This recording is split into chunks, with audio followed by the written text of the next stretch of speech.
Welcome to Impress the Wife, the cooking show dedicated to the husbands who cook for their wives. And today, we're making Focaccia bread.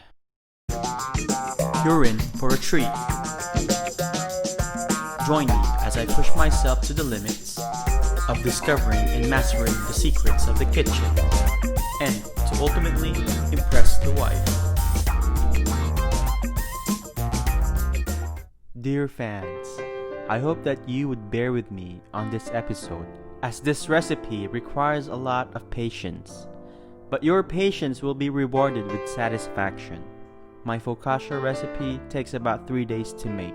Well, technically about 2. So I suggest doing some of the steps at night before you sleep so the wait wouldn't seem that long. Here's the recipe. But wait, what is a pre-ferment? Bread knowledge! A pre-ferment starter is a portion of dough made in advance to develop growth of yeast.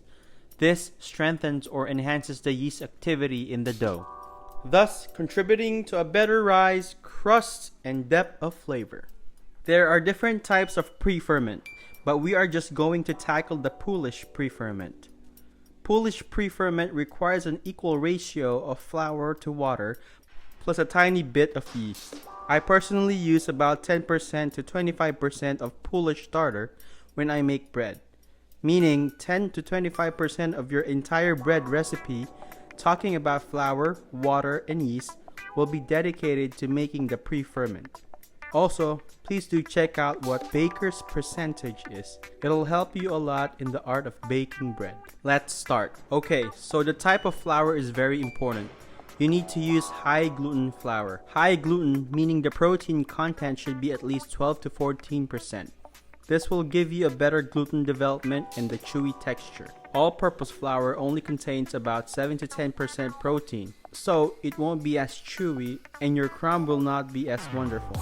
Combine the flour, yeast, and tap water. Mix until evenly incorporated and cover.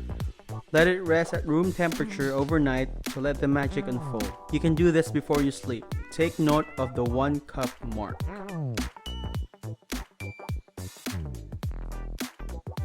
Bam! Look at that beauty.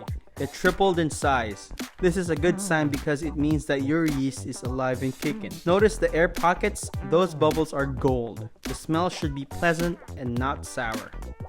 We're ready to make the dough. Start with the yeast, tap water, salt, then olive oil. We'll sift in the flour. Add your pre-ferment. Now, mix everything completely and you'll be left with a shabby looking dough. Scrape the sides and let this rest covered at room temperature for 30 minutes.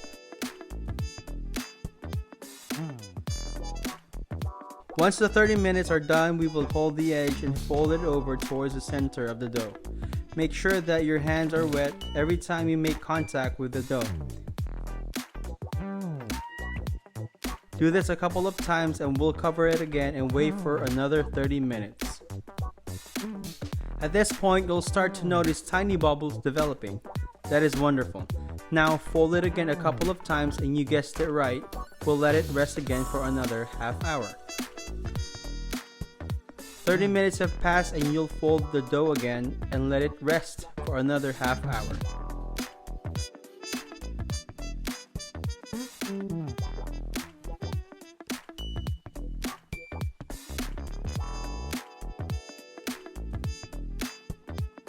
Finally, after 2 hours, now look at this. The bubbles are more evident. Also, at this point, it feels much better to fold the dough as the gluten has already developed. Do the usual and cover it again.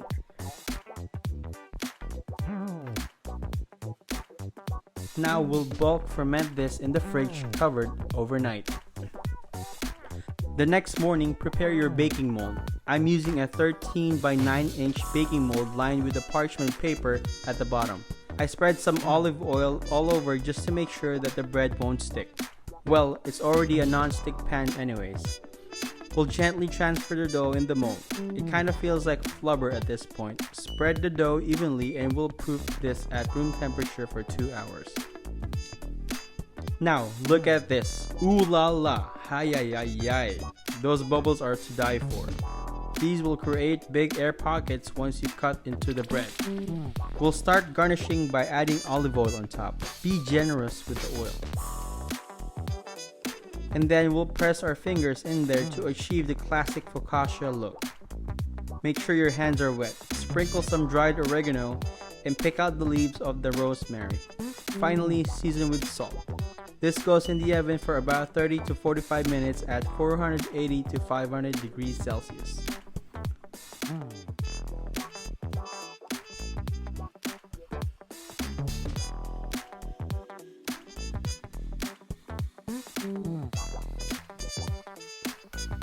While it's cooking, you would want to play with the temperature. For me, once I see the color that I am looking for, which is golden brown, I turn the temperature down from 480 to 400 degrees. And let this cook further until the interior is almost dry and the outside has already formed a nice crust. After 45 minutes, take it out of the oven and drizzle a little bit of olive oil on top again, and let this rest for another 20 minutes before slicing. And that's it. After a long wait, you deserve to take a bite of this heavenly creation.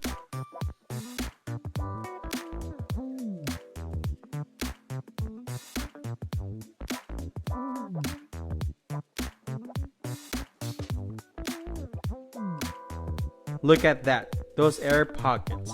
I'm patting myself in the back as I am talking right now. A dipping sauce of olive oil and balsamic vinegar will take this into new heights. Enjoy it.